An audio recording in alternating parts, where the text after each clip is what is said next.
Okay, so we're continuing with our Talmud Devorah. First, I need to tell you that there is no shir tomorrow, so so the next show will be Wednesday. Okay, and we finished. We're going through the emulation of the different sefiros, and the topic that we finished was connecting to the sefira of Bina. There's Chachma, Bina.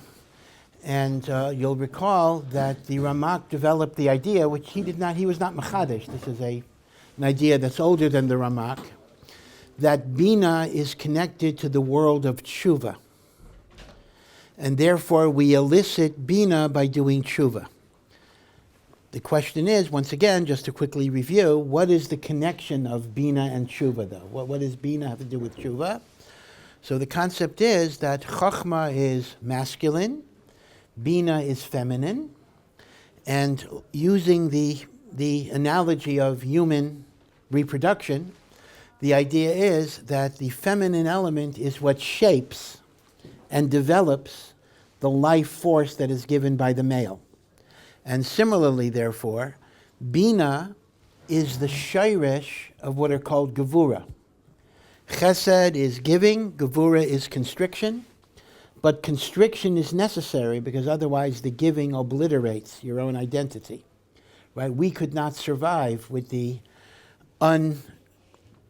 unmitigated light of God. There needs to be a container, there needs to be a boundary, there needs to be a containment.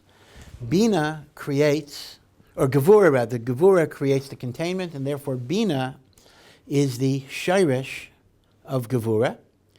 But within Bina, the Gevurah exists in a sweetened, benign way. When it comes out, eventually it might become punishment. So what tshuva is when you return yourself to your source.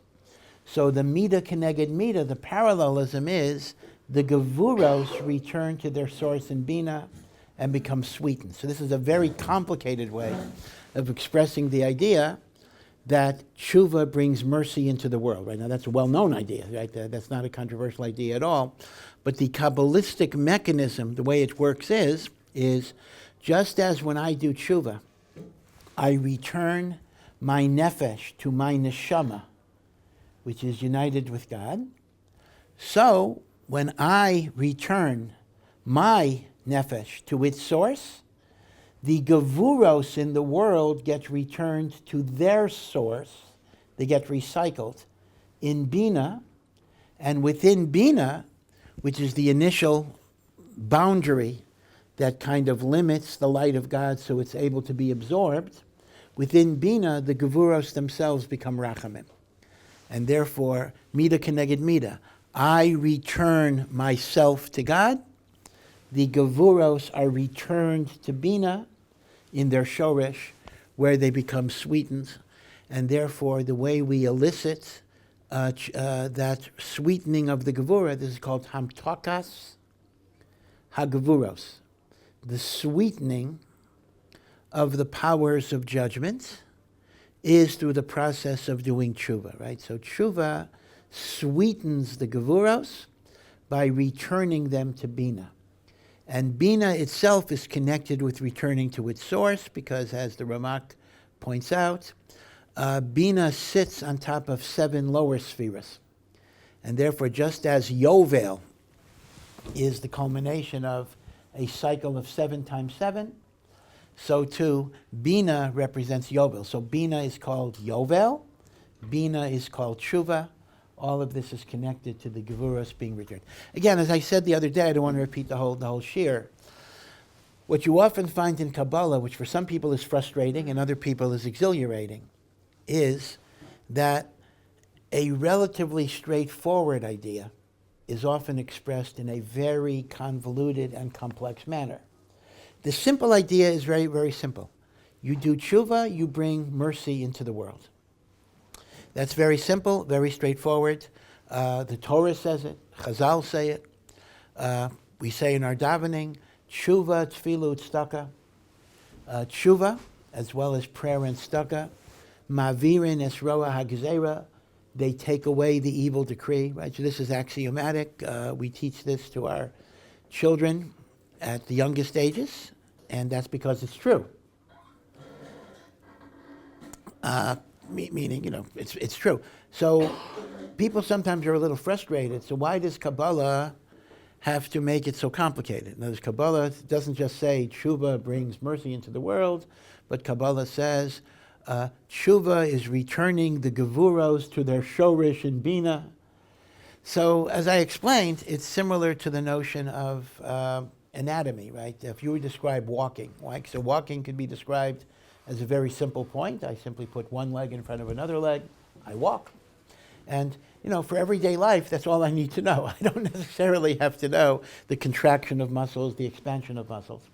But as one gets deeper into it, you understand that walking itself is an enormously complicated and complex process that involves the interaction of muscles and nerves, ligaments and tendons, all sorts of stuff. So what Kabbalah is essentially the anatomy of the spiritual universe. And as a result, it describes what you might call simple conclusions in very, very complex ways, which is why you could live without Kabbalah.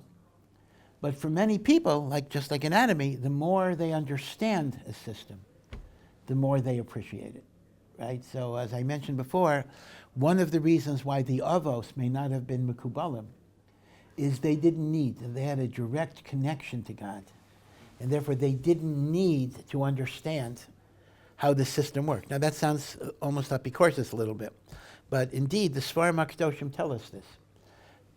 The need to kind of understand the system is when your relationship is not complete. So I kind of need to analyze it.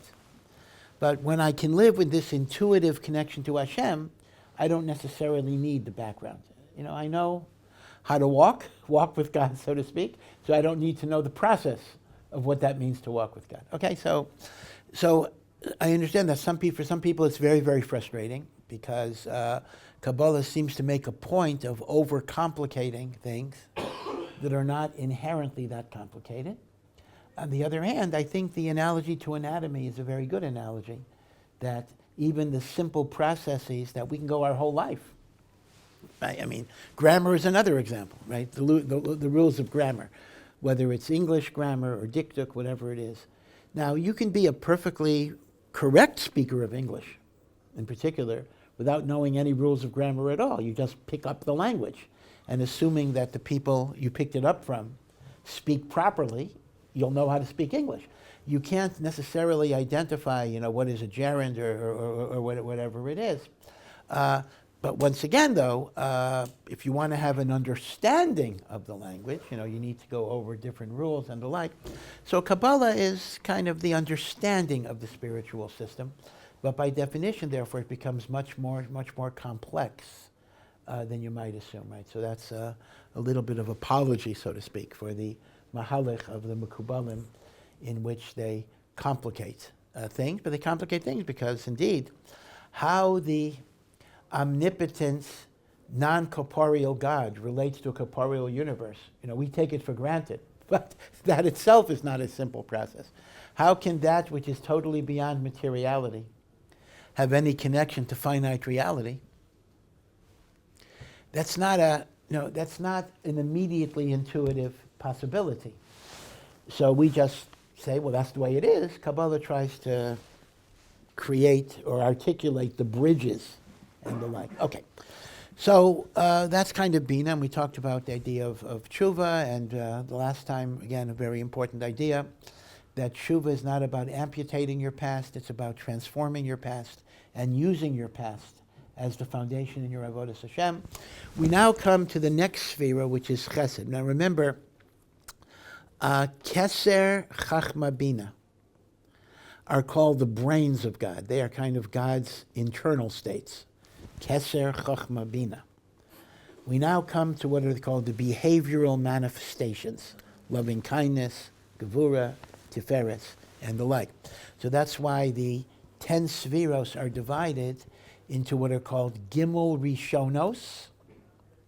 Right? In fact, they're divided into 3 ways. The 10 Sfiros fall into 3 categories. There is the first 3 that are Keser, Chachma, Bina, that are called Muchin, God's brains, so to speak, God's internal cogitative states, cognition states. We then have the behavioral manifestations of the lower six that are Chesed, Devorah, Tiferes, Netzach, Hod, Yesod. And that is called, in the language of the Ari, the Ramak doesn't use the language, I believe, Zeir Anpin, the small face of God, meaning God's Muchin. Only a portion of that gets manifested in behavior. And then the seventh sphera is Malchus, in which the Zeir Anpin gets unified with Malchus, and that brings divine blessing into the world. Again, everything is a masculine-feminine metaphor. The Zeir Anpin is a masculine. Malchus, which is Shekhinah, is feminine. The unification of Zeir Anpin and Malchus brings Shefa into the world. This is the meaning in the Shem Yichud. What do we say? We say, the Shem Yichud Kudsha Barichu Ushechinte. The unification of HaKadosh Baruch Hu.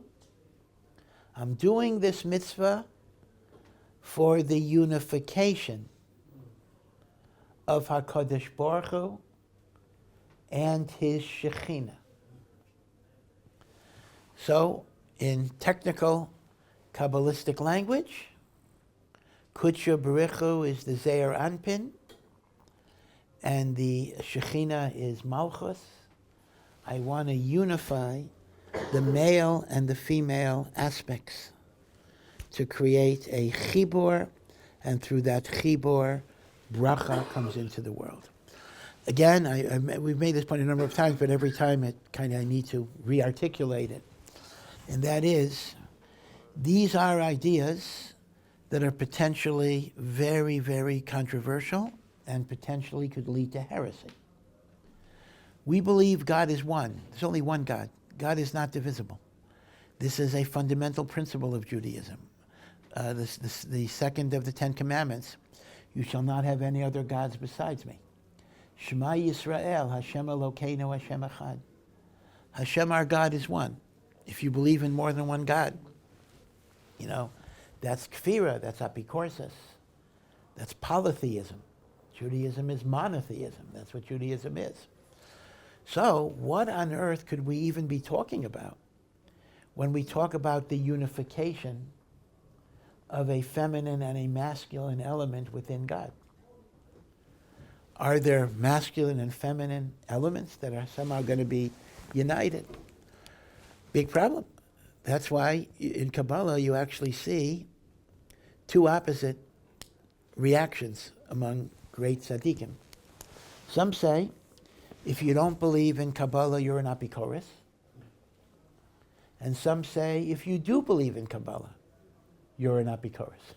There are those who actually say, again, I shouldn't even say it this way, but I'm just quoting some people, that one who believes in the Zohar is an apikoros. And others will say the other way around. If you don't believe in the Zohar, you're an apikoros. The truth of the matter is, both of them are correct. Because if you believe in the Zohar in the superficial, literalistic way of multiplicity, then yeah, you're an apikoros. There are, however, deeper, more profound ways of understanding that all of this is a mashal. All of this is simply describing processes of divine using human analogies that are imperfect. Of course, nobody knows what it's a mashal for. Everybody, it's one thing. This is a mashal. Okay, what exactly is it a mashal for? That we don't know, but it's a mashal. So it's one of those ways in which you have to bring. Again, we're obviously doing this on a very superficial level. So we're not. None of us are makubal. Well, I'll speak for myself. I'm not a makubal. But you have to have kind of a double think here. On one hand, you pursue the analogy, you pursue the mashal. And the mashal uses human reproduction and sexual union as kind of the analogy for divine shefa. And at the same time, you understand that none of it is meant to be taken literally. Okay, so you're kind of left in a confusing place. Now, once again, one has to understand that the Iker in a Sefer of Tamar Devorah is actually not the Kabbalistic underpinnings. The Iker is the behavior, the Iker is the midos, the Iker is the call to be a certain type of person. And in a sense, you could skip all the Kabbalah and just look at the Musar and the ethics of the book, and that would be the Iker. But maybe it's my Yetzer Hara a little bit that I want to explore a little bit the Kabbalistic underpinnings of this ethical system. Because otherwise it just becomes, it just becomes like, be a nice person, be kind, that's a good message. But, I think it has a little more meaning if we can kind of connect it to the Kabbalistic structure. But again, one shouldn't forget what is Iker and what is Tafel. What is Iker is the practical behaviors and the feelings that I should have in Bein Adam L'Chaveiro, and in kindness and compassion and forgiveness and acceptance. That's the message, but it's in the framework. For the Ramak, Kabbalah was quite literally his natural language, his natural way of thought. Every idea is expressed in Kabbalistic ideas, and therefore the Musar of the Torah, the ethics of the Torah, is expressed in the terminology of the Sfiros and the like. So to give us a little bit of an entry into his world, a little bit of a glimpse into his world, so we need to go into some of these things. Yeah.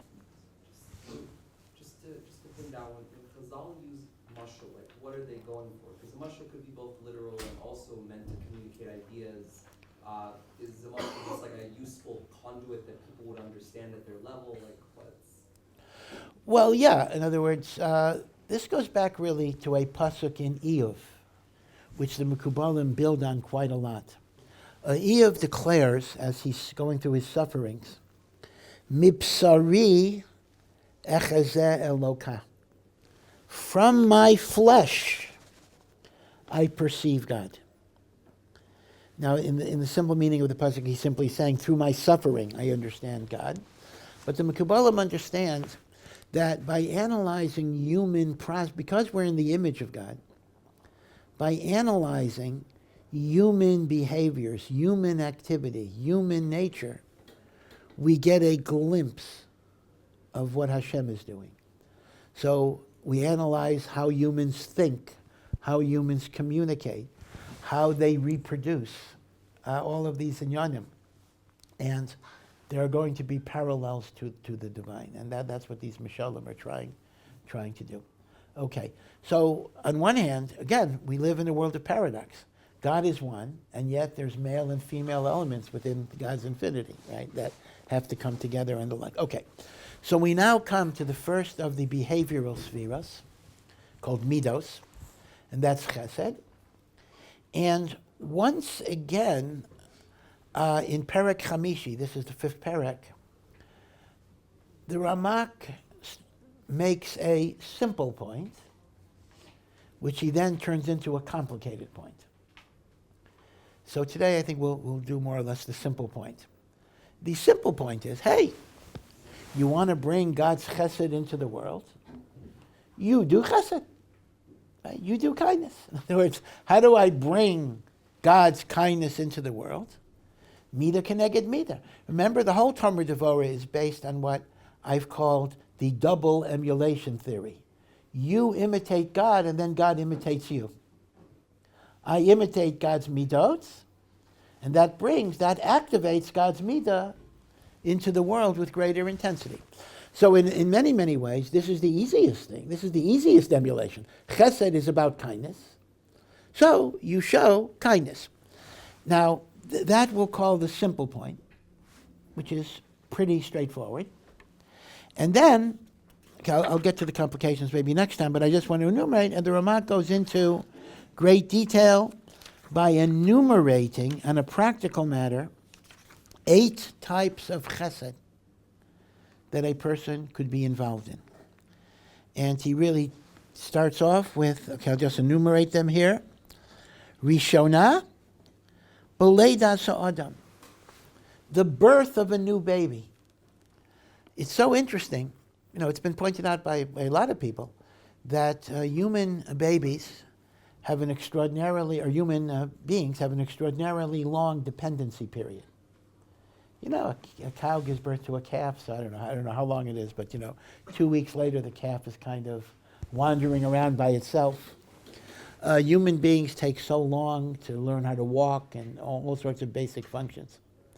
And especially in modern society, they may be dependent, till they're 25 or 30, or even even beyond that, whatever it is. It's unusual how dependent we are, how long it takes for us to mature in many, many basic senses. The Ramak sees that as a very interesting point, and that is, God created babies that way to be margil ourselves in hatava v'chesed. Look how much chesed a parent must give to a child, to feed the child, to take care of the child. The child could not live, could not survive a day without this parent taking care of the child. So the chesed that we do to the newborn is one of the great, great ways that we learn to become givers. And in some ways, selfless givers, because we're not automatically getting feedback other than the beautiful smile the baby may give us. In fact, this is well said, that the reason why Hashem made babies so cute is if they wouldn't be so cute, I could never stand, all of the work that's involved in taking care of a baby. But Baruch Hashem, baby's so cute, so I'll do what I'm going to do. Right? So that's the first type of chesed, that the whole idea of parenting is to train us to be godly in terms of being givers and givers and givers and givers and givers. The famous thought of Rav Dessler, I'm sure you've heard it over the years. I probably said it, and I think other Rebbeim often mention it as well, that true love comes from giving. Because essentially, you love yourself, and when you invest in someone, you love them commensurate to the investment that you put into them. That's why he says, ahava comes from hav. Hav is giving. Which means this works in two directions. On one hand, I give because I love. On the other hand, I love because I give. You see, it's not just I give because I love you, so I give you things, whatever. Rather, the giving itself generates the love. The giving generates the love, because I see in that person an extension of myself. That's why it's often going to be the case. Again, parents are not supposed to ever say they love one child more than another. But nevertheless, it's often the case that the child that you invested the most effort in, maybe a difficult child, the love might be much, much greater because you invested so much effort. In a marriage, the more one invests, the stronger the love. Right? So this is the notion of Hashem wants us to develop this chesed by investing so much in the children and the like. Right? So that's the first thing, meaning the idea of the investment of parents in newborn children and the like. Then he goes on and he includes this idea of bris milah. To facilitate a bris milah is an especially great chesed. Again, some of this we'll go back to. I just want to enumerate the chesedim. Then he mentions bikur cholim, visiting the sick. Bikur cholim is very, very interesting. Bikur cholim has two different components. One component of bikur cholim, this is halacha already, is to be sure that the needs of the sick person are taken care of. Does he have enough food? Does he have the medicine or the medical care that he needs? Is his place, wherever he's staying, is it clean and decent? Meaning, to be mitapel with the needs of the chola. The second is the psychological idea that the person feels he's not alone. He's not abandoned. So even if everything's fine, he has, comfortable room, plenty of food, plenty of medical care. But if a person feels that nobody cares about him, so psychologically, there's a certain despondency. So Bikur Cholim has two different yesodos. One is to be sure that the physical needs of the chola are met, and the other is to psychologically let the chola understand that they're not alone. But one has to understand as well that the needs of the chola are paramount, not your needs. So therefore the Gemara recommends that often visiting the chola should be a short visit. Sometimes a person is sick, and you want to visit him for a nice 3-hour talk. That may be very, very draining on a person. Now maybe not, but sometimes it is. So you have to be extraordinarily sensitive. Does the person really want me here? Or maybe it's time for me to leave, meaning the chola should not be the one that is responsible for entertaining you. Right? That's not the purpose of a Bikur Cholim visit. And once again, we talked about that. Well, let me go back a little. Let me digress for a little bit. Everyone remembers the famous story of Hillel, in which the non-Jew asked Hillel, "Teach me the whole Torah when I stand on one foot." He asked Shammai, and Shammai thought this was a mocking question, so Shammai kicked him out. He asks Hillel, and Hillel says, "I'll give you the whole Torah on one foot. What is hateful to you, what you wouldn't want somebody to do to you, don't do to them." This is called the negative golden rule. Okay? It doesn't say, do unto others as you would want them to do unto you. It doesn't say that. It's the negative golden rule. Don't do to others what you wouldn't want people to do to you. And Christianity makes a big deal of that. Christianity makes the point. Oh, look how superior Christian ethics is to Jewish ethics. Jewish ethics just says, don't hurt people. You don't want to be hurt, don't hurt people. But it doesn't impose any obligation to love them. As opposed to Jesus, who said, love thy neighbor as you love yourself. Now, it is true that Jesus did say, love your neighbor as you love yourself, but Yashka is quoting a pasuk in Vayikra. V'ahavta l'reacha kamocha is in the Torah. It's obvious, right? It's totally idiotic to say, oh, Yashka was Machadesh, love your neighbor as you love yourself. It's a pasuk in the Torah. So if that's the case, though, this raises an interesting question.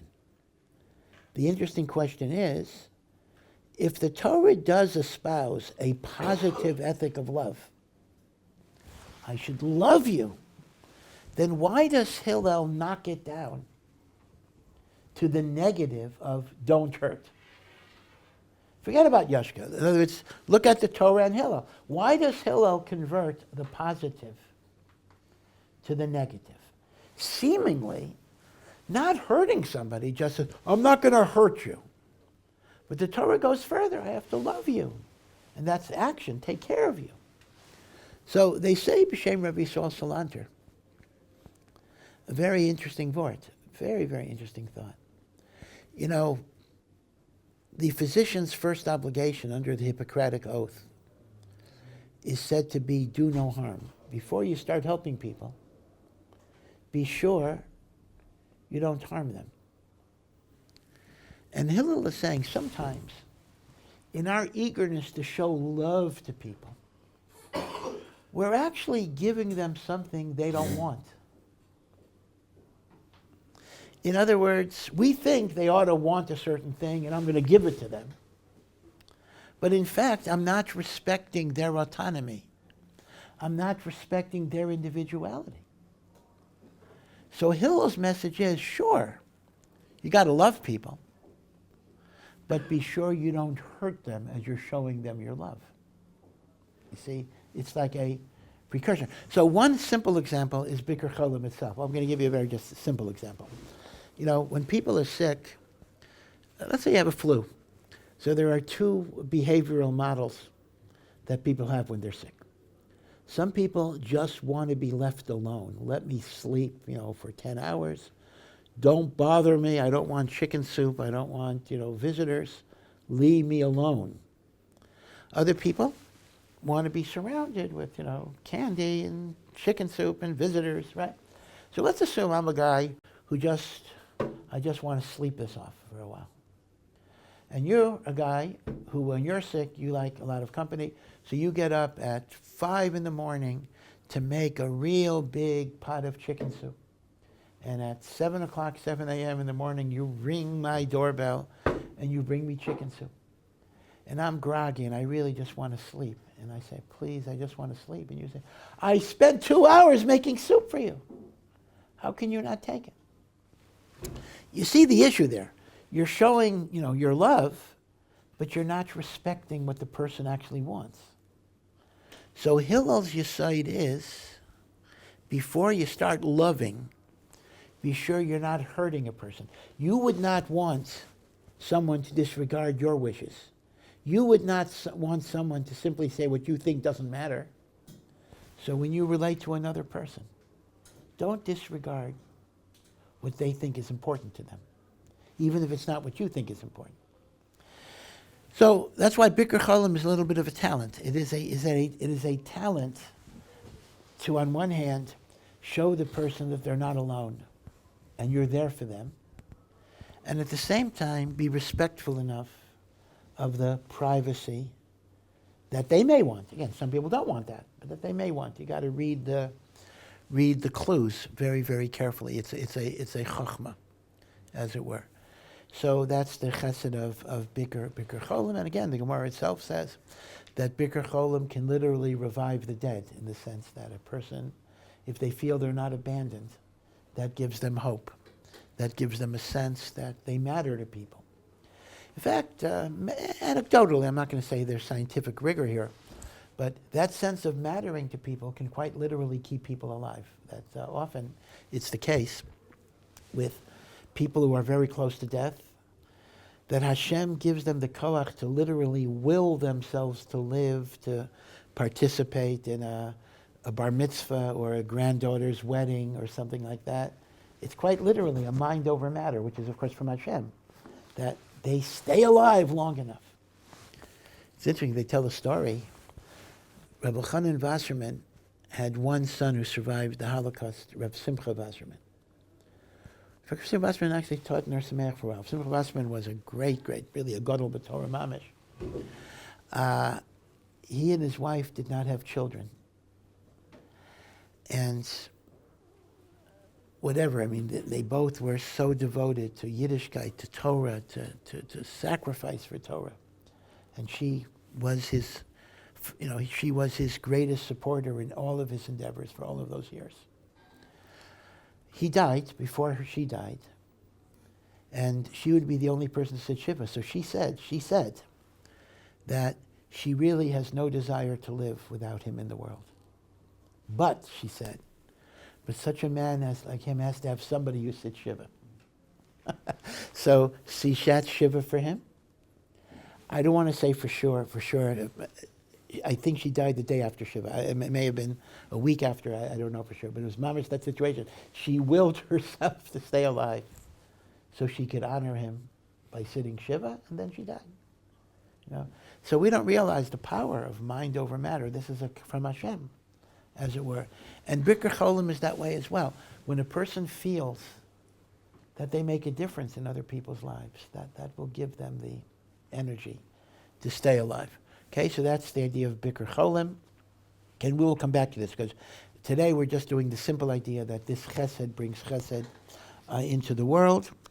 The next is giving tzedakah to aniyim. Again, that's a fairly obvious point.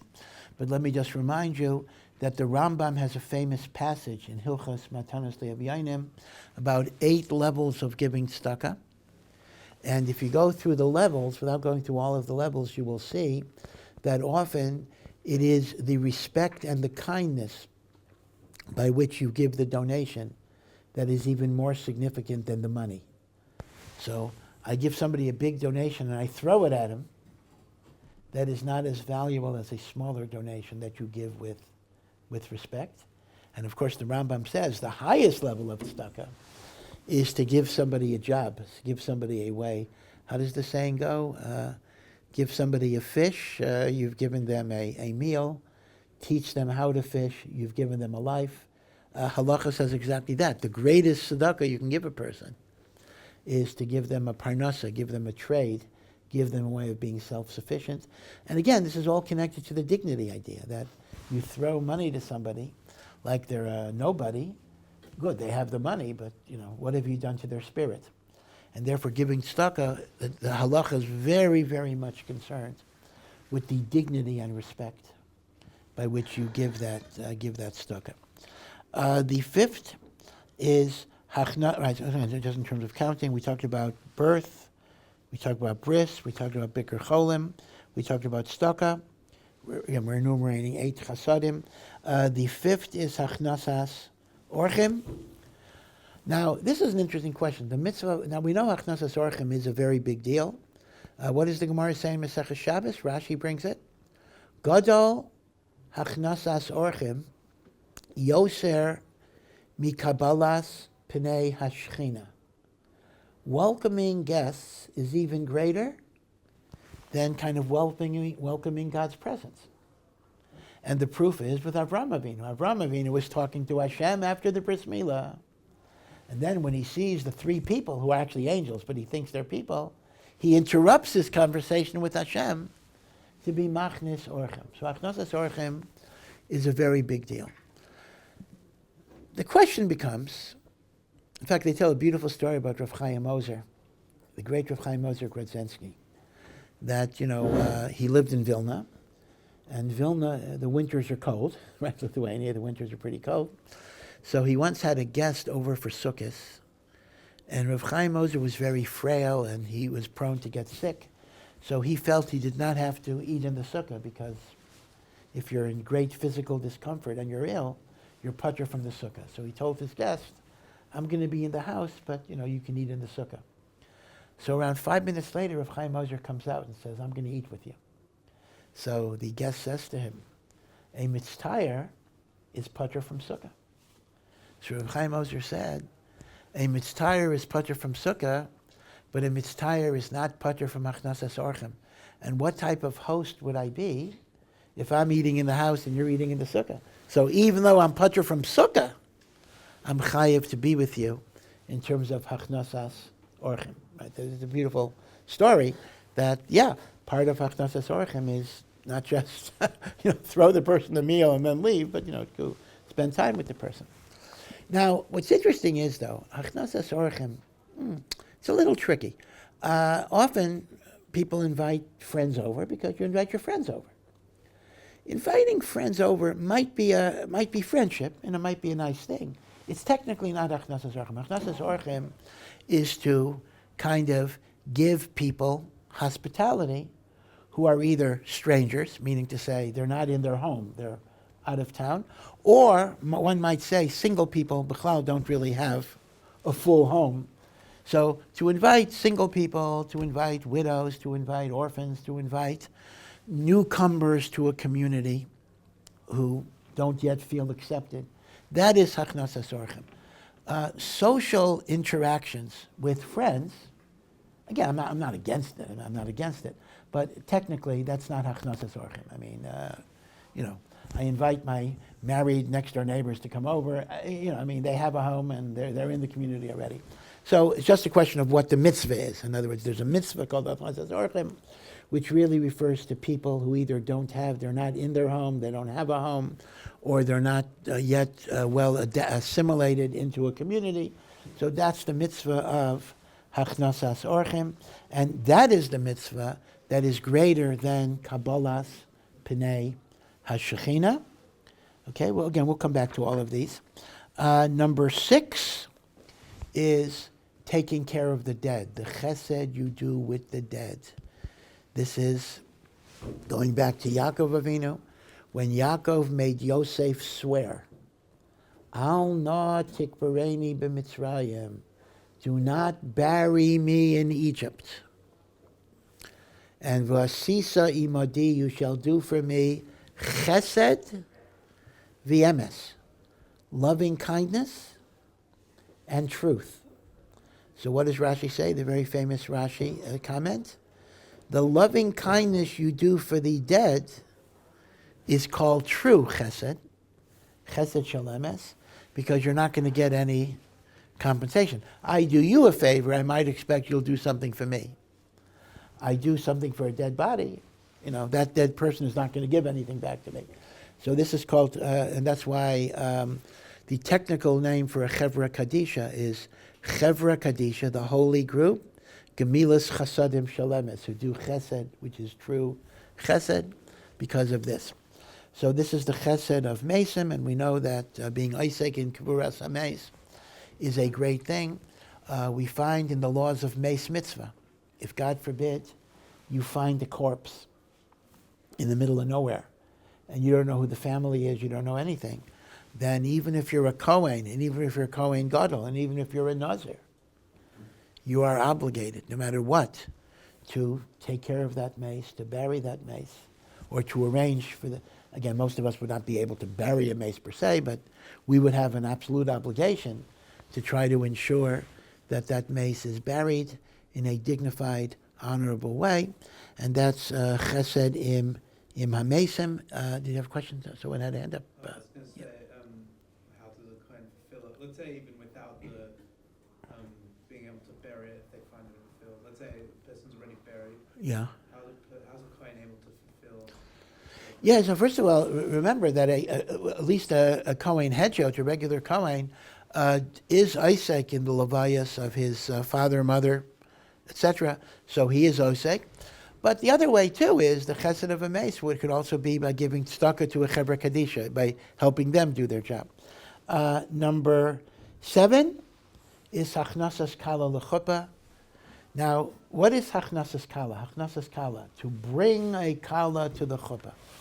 So there are 2 components to this. There is financial, and there is participatory. Both are called hachnasas kala. The financial is that if you have a bride or chassan or a kala, and they cannot afford either making the wedding, or they cannot afford, which is even more important, they cannot afford living expenses. So when you help a couple, this is more than regular tzedakah, meaning tzedakah is always tzedakah, but to help a new couple establish a home is a special level of tzedakah because it gives them a foundation. So achnasas kala is financial. Give them the financial wherewithal to make a wedding and to establish a home. Now then we get into participatory. Go to weddings. Now here already we get a little tricky. Is it a mitzvah to go to a wedding? It is, if you will try to be misameach chassan b'kala. So either they'll be happy to see you, in which case you could be Yitzchak even passively. They're happy to see you. Or if they don't even know who you are, you at least dance for them or whatever it is. Meaning you do something to have them rejoice in your presence. Okay. So, interesting question that B'nai Yeshiva have to ask themselves. Maybe I'll have to leave this for Wednesday. So, do I have to go to every wedding? Should I go to every wedding? Now, maybe that's not a question. A lot of people like to go to every wedding. What? Not so pashut.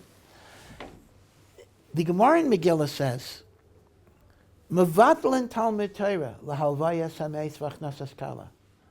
To accompany a dead body at a levaya, that's also covered a mess. Escort a dead body, or to have the kala go to the chuppah, go to a chasna, is so important. It's such a loving kindness that it even overrides Torah learning. Mevatlan Talmud Torah lahalvaya sameis v'achnasas kala. So if you took that absolutely literally, that would actually mean, even if I'm learning, take off Seder to go to every Levaya, take off Seder to go to every Chasna.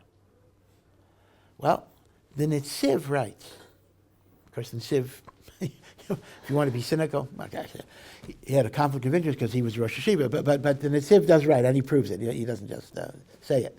The Netziv writes that the halacha that you're Mevatel Talmud Torah to go to a wedding or a funeral means a very narrow thing. If there is a mace passing by the Beis Medrash, I should stand up and escort the mace for 4 amos. 4 amos. And if a chassan and a kala have a procession and it's passing by outside, I should escort them 4 amos. And that's it. And if the levaya is not passing me by, and if the chasna is not passing me by, he says I shouldn't be mevatel Torah at all, unless I apply, now here's the chap, unless I apply the normal rule. What is the normal rule for Talmud Torah? So this is any mitzvah that can only be done by you, you're mevatel Torah for. Any mitzvah that can be done by somebody else, you're not mevatel Torah for. So here is the question, I don't want to be too machmer on you, that you have to ask yourself by a wedding. If your presence is especially important to the chassan, meaning you're a special friend or the kala, then your presence is a mitzvah that cannot be done by anybody else because you are an irreplaceable element of the simcha. When you're an irreplaceable element of the simcha, then you would have the heter to be mevatel Torah. Again, even that is within reason. If, on the other hand, everybody's special, I don't mean, but Lagabi, this particular chassan, you're nobody special, then there is a musag, the mitzvah can be done by others. So the Nitziv says, the Gemara in Megillah that says, I have to be mevatel Torah for achnasas kala, no matter what, that's talking about a narrow situation where the chasna is literally walking by you. So that applies to everybody. If I would have a chasna right outside here, I'd have to walk 4 amos with the kala, chasna and the kala. But in terms of leaving town, going out of town, that has to apply the normal gedorim. Your mevatel Talmud Torah, if it's a mitzvah, she'i efsher la'asaisa al yidei acherim, and that would depend on the relationship that you have with the chassan and the kala. So it's not a Devorah Pashut. I think I mentioned before Rav Yaakov Kamenetsky's sarcastic joke, which it's a little sad and funny at the same time. He says, this is the pshat, Ein ben chayrin al mi shaisik b'Torah. The only person who's free is a person who learns Torah. Beautiful statement. So says Rav Yaakov, if you had a job, you couldn't go to every wedding here and there. If you're learning, you have chayris. You can go anywhere you want, anytime you want. He says, now he understands. A person learning Torah is lagamri ben chayrin. I mean, this is he was saying that's not the way it should be. But that's what he's saying. So we have to think about it. It's not I'm not giving you a psak at all. Just something to think about. That to invoke mevatel Talmud Torah lachnasas kala is not as straightforward as you might have thought it was. Okay. Thank you for listening to this Awesome production. To find out more and to partner in our mission, please visit ohr.edu.